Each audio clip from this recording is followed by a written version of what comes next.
So this is a fully put together female uniform shirt. So I'm just gonna walk you through the measurements and how to put it together yourself. So for both the name tag and the ribbons, it's gonna be 6 1/4 inches centered from the shoulder seams. So this ruler is about 6 inches.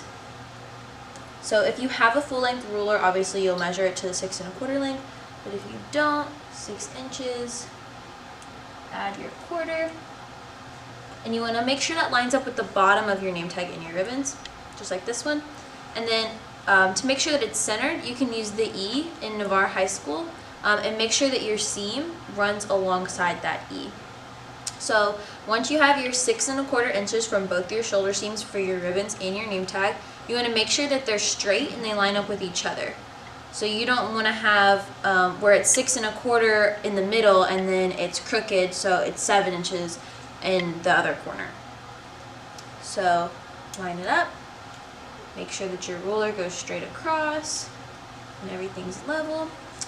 Okay, so another thing with your name tag and your ribbons, you're going to want to have what's called backing, which you can just use cardboard, a thick cardboard, or you can layer index cards, anything that will give your ribbons and your name tag some integrity behind them so that they don't fall forward off your blouse.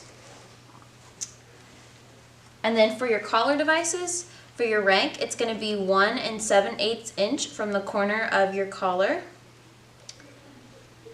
So that should be the little line right before the 2. And you're going to line that up with the corner of your lapel and make sure that the center of your rank is 1 7/8 inches. So you're measuring that off the center and these off of the bottom.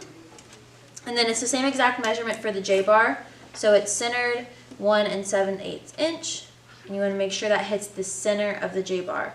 If you have a ruler that has a space before the first line, make sure that you're using that first line because that can add a whole 1/8 of an inch. And then if you have service stars, those are 1/4 inch above your ribbons, and those will be centered as well. If you have a LA cord, this is the same for males and females. It is 1 inch from the bottom of the fouled anchor to the corner of where the sleeve of your blouse connects to the body of your blouse. And I think that's all. Am I missing